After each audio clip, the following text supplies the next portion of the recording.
Hello दोस्तों, आज हम लोग बात करने वाले हैं कंपटीशन ऑफ टैक्सेबल सप्लाई की। Okay, so guys basically supply की अगर बात की जाए तो सप्लाई क्या होता है। तो अकॉर्डिंग टू जीएसटी एक्ट 2017, यहाँ पर कोई भी पर्टिकुलर पर्सन बिजनेसमैन अगर अपने गुड्स और सर्विसेज या दोनों का जब सप्लाई करता है या सेल करता है तो ऐसी सिचुएशन में जो भी टर्नओवर कंप्लीट यहाँ पर आता है वो कहलाएगा यहाँ पर सप्लाई। अब सप्लाई की अगर बात की जा रही है तो सप्लाई जो होता है वो टू टाइप्स का होता है। गाइस सप्लाई यहाँ पर जब हम लोग करते हैं या कोई भी पर्टिकुलर पर्सन या बिजनेसमैन किसी भी गुड्स या सर्विसेज का सप्लाई करता है तो सप्लाई जो होता है वो टू टाइप्स का होता है। ठीक, अब नंबर वन सप्लाई, ठीक है। तो नंबर वन सप्लाई कौन सा है यहाँ पर? जो नंबर वन सप्लाई है वो है आपका एग्जम्प्टेड या टैक्स फ्री गुड्स का, और दूसरा जो है वो है टैक्सेबल गुड्स का। गाइस जब हम लोग यहाँ पर कैलकुलेशंस करेंगे तो कैलकुलेशंस करते समय कुछ पर्टिकुलर बिजनेसमैन या जो सप्लायर्स हैं वो क्या करते हैं, एग्रीगेट सप्लाई रखते हैं अपने पास। ठीक, अब एग्रीगेट सप्लाई क्या होता है? तो एग्रीगेट सप्लाई दैट्स मीन आपका टैक्स फ्री या एग्जम्प्टेड जो गुड्स है और दूसरा आपका टैक्सेबल जो गुड्स है, उन दोनों का जब सप्लाई किया जाता है उन दोनों को एक साथ रखा जाता है तो उसका जो टोटल रहेगा वही टोटल आपका यहाँ पर कहलाएगा एग्रीगेट सप्लाई। दैट्स मीन ऐसा सप्लाई जिसमें टैक्स फ्री गुड्स का सप्लाई भी इंक्लूड है और एग्जम्प्टेड गुड्स का सप्लाई सॉरी टैक्सेबल गुड्स का सप्लाई भी इंक्लूड है। तो ऐसा पर्टिकुलर जो सप्लाई है वो सप्लाई आपका यहाँ पर कहलाएगा एग्रीगेट सप्लाई। लेकिन याद रखिएगा जब हम लोग जीएसटी पेबल का कैलकुलेशंस करते हैं तो जीएसटी पेबल का कैलकुलेशंस करने के लिए हमें यहाँ पर जो सप्लाई की नीड होगी वो रहेगी ओनली टैक्सेबल सप्लाई की। ओके, तो हम लोगों को सबसे पहले आइडेंटिफाई करना पड़ेगा कि हम जिस गुड्स का सप्लाई कर रहे हैं या जिसका कैलकुलेशंस कर रहे हैं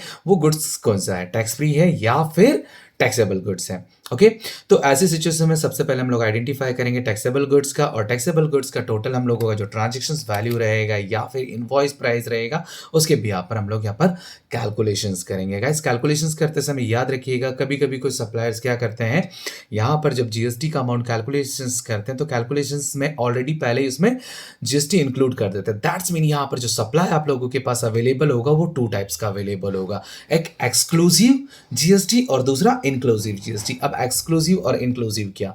गाइस ऐसा पर्टिकुलर सप्लाई जिसमें जीएसटी अलग से शो किया जाता है, अलग से दिखाया जाता है, तो ऐसा जो सप्लाई रहेगा वो आप लोगों का एक्सक्लूसिव जीएसटी रहेगा। और दूसरा इंक्लूसिव, ऐसा इनवॉइस प्राइस जिसमें जीएसटी का प्राइस ऑलरेडी उसमें इंक्लूड होता है। ठीक है, तो वो जीएसटी का जो प्राइस रहेगा, जो सप्लाई रहेगा, वो सप्लाई आपका रहेगा यहाँ पर इंक्लूसिव जीएसटी। सो गाइस जब हम लोग टैक्सेबल जीएसटी या जीएसटी पेमेंट की बात करते हैं या जीएसटी पेबल की बात करते हैं तो ऐसे जीएसटी पर जब इंक्लूसिव होता है तो इंक्लूसिव सप्लाई में से हमें जीएसटी को पहले माइनस करना होगा, उसके बाद में हम लोग उसको आइडेंटिफाई करके फिर से जीएसटी पेबल कैलकुलेट करेंगे। Okay, so come to the point on computation of taxable value of supply. तो टैक्सेबल वैल्यू ऑफ सप्लाई की अगर बात की जाए तो सबसे पहले हम लोग यहाँ पर लेंगे ट्रांजेक्शन्स वैल्यू या फिर इनवॉइस प्राइस। ठीक है, याद रखिएगा यहाँ पर अगर inclusive invoice and inclusive GST अगर है तो आप लोगों को सबसे पहले जो ट्रांजेक्शन्स वैल्यू है, जो इनवॉइस प्राइस है, उसमें से आपको जीएसटी की अमाउंट माइनस करनी पड़ेगी। जीएसटी की अमाउंट माइनस करने के लिए यहाँ पर जब जीएसटी पेबल हम लोग कैलकुलेशंस करते हैं तो जीएसटी के लिए जो फॉर्मूलेज है वो टू टाइप्स का, एक एक्सक्लूसिव वाला और दूसरा इंक्लूसिव वाला। एक्सक्लूसिव में जब हम लोग निकालेंगे तो ट्रांजेक्शन्स वैल्यू या total taxable value multiply by GST rate divided by 100। फिर से बता दूं, जो भी ट्रांजेक्शन्स वैल्यू आपकी टैक्सेबल वैल्यू है, taxable value multiply by GST rate divided by 100। और दूसरा इंक्लूसिव की कंडीशन में यहाँ पर फॉर्मूला थोड़ा सा चेंज हो जाएगा। तो यहाँ पर आप लोगों का जो जीएसटी का रेट, आप लोगों को जो जीएसटी अमाउंट निकालना है वो निकालने के लिए फॉर्मूला है टैक्सेबल वैल्यू। ठीक है, taxable value multiply by GST rate divided by 100 plus GST rate. Okay, so guys come to the point on transactions value. जब हम लोग कंप्यूटेशंस करेंगे तो ट्रांजैक्शंस वैल्यू या इनवॉइस प्राइस में हम लोग उस पर होने वाले जो एक्सपेंसेस हैं उन एक्सपेंसेस को यहाँ पर ऐड कर लेंगे। याद रखिएगा क्वेश्चंस में इंफॉर्मेशन आपको अगर इंक्लूसिव की है तब हमें ऐड नहीं करना है, अगर एक्सक्लूसिव है तो हमें उनको ऐड करना पड़ेगा। ठीक है, तो कौन कौन से एक्सपेंसेस हैं गाइस? जब भी हम लोग ट्रांजैक्शंस वैल्यू की बात करते हैं या इनवॉइस प्राइस की बात करते हैं, किसी प्रोडक्ट या किसी गुड्स की बात करते हैं तो उस गुड्स पर होने वाले जितने भी एक्सपेंसेस है just like about design charges, ठीक है, डिज़ाइन, ट्रांसपोर्टेशन, इंश्योरेंस, फ्राइट वगैरह, या फिर सप्लायर की ओर से जो रिसिपिएंट है, उस पर्टिकुलर पर्सन्स ने रिसिपिएंट ने अगर कुछ खर्चे या इंस्टॉलेशन चार्जेस पे किया हो ऑन बिहाफ ऑफ सप्लायर, तो ऐसे एक्सपेंसेस को हम लोग यहाँ पर क्या करेंगे, ऐड कर लेंगे। याद रखिएगा, सप्लाई में या ट्रांजेक्शन वैल्यू में हम लोग सारे खर्चे जो ऑलरेडी पहले जुड़े नहीं हैं या जोड़े नहीं गए, ऐड नहीं किए गए, उन एक्सपेंसेस को यहाँ पर इंक्लूड कर लेंगे। Design charges, packing charges, freight charges, weighment charges, ठीक है, इंश्योरेंस वगैरह, इन सारे एक्सपेंसेस को हम लोग यहाँ पर इंक्लूड कर लेंगे, ऐड कर लेंगे और लेस करेंगे इसमें से डिस्काउंट। सो गाइस बेसिकली यहाँ पर जो भी टोटल करने के बाद आप लोगों के पास जो वैल्यूज आएगी वो वैल्यूज कहलाएगी यहाँ पर taxable supply of goods. Okay, clear. तो ट्रांजेक्शन वैल्यू में सारे एक्सपेंसेस सबसे पहले ऐड करना है, लेकिन वो एक्सपेंसेस ऐड करना है जो ऑलरेडी पहले से उसमें जुड़े हुए नहीं है, इंक्लूड नहीं है, उन एक्सपेंसेस को यहाँ पर इंक्लूड करना है आपको। उसके बाद जो वैल्यूज आएगी उसमें से आपको डिस्काउंट माइनस करना है, और डिस्काउंट माइनस करने के बाद एक लोकल अथॉरिटीज़ के या जो जीएसटी के अलावा और दूसरे लोकल अथॉरिटीज़ के जो टैक्सेस होते हैं उन टैक्सेस को भी आपको इसमें माइनस करना पड़ेगा। तो दो चीज़ें माइनस करनी है, डिस्काउंट और लोकल टैक्सेस, ठीक है।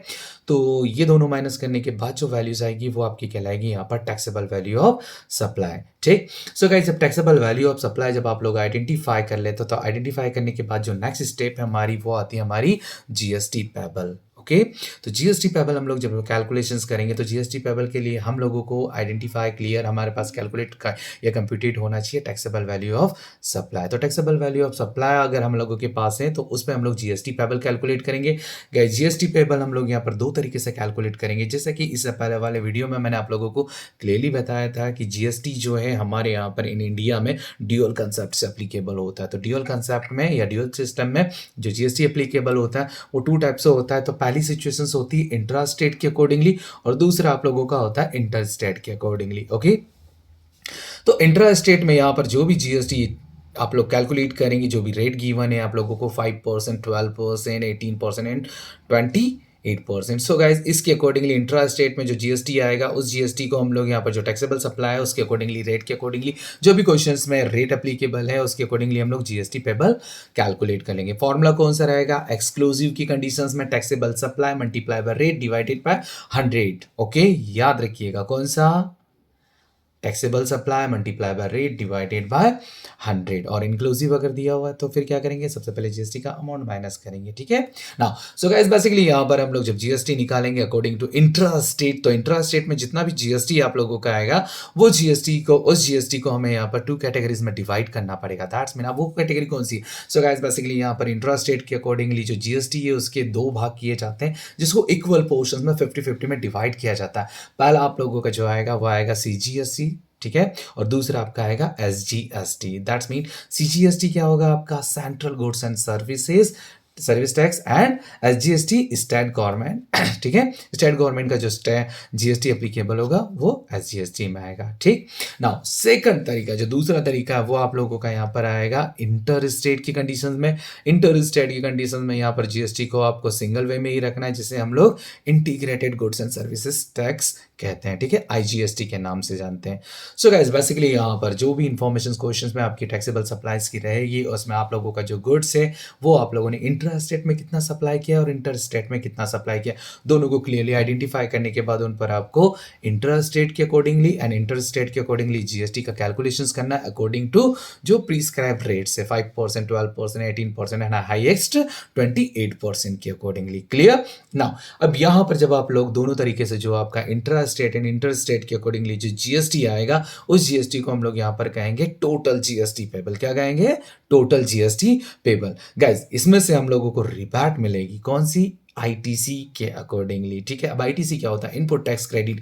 गाइस, ऐसा पर्टिकुलर सप्लाई जो आप लोगों ने सेल तो कर दिया लेकिन उसको खरीदते समय, उसको परचेज करते समय अगर आपने उस गुड्स पे पहले टैक्स पे किया हुआ है तो ऐसी सिचुएशन में यहाँ पर आपको जो टैक्स की रिबेट मिलेगी जितना टैक्स आपने पहले पेमेंट किया हुआ है। तो टोटल जीएसटी पेबल में से हम लोग आईटीसी इनपुट टैक्स क्रेडिट के अकॉर्डिंगली रिबेट लेंगे, माइनस करेंगे, ठीक है। अब यहाँ पर भी 3 टाइप्स का, एक तो खुद इनपुट टैक्स क्रेडिट, दूसरा रिवर्स चार्ज और तीसरा आईजी जीएसटी, आईजीएसटी कब, ये तीनों कंडीशंस कब होगी, जब आपने गुड्स को इनवर्ड सप्लाई करते समय, खरीदते समय अगर उस पे टैक्स का पेमेंट किया होगा तो उतनी अमाउंट, उतना टैक्स आप लोग यहाँ पर माइनस कर लेंगे। तो गाइस टोटल जीएसटी पेबल में से हम लोग जब इनपुट टैक्स क्रेडिट को माइनस करेंगे तो हमारे पास जो वैल्यू अवेलेबल होगी वो रहेगी नेट जीएसटी पेबल, जिसका आप लोगों को पेमेंट करना होगा।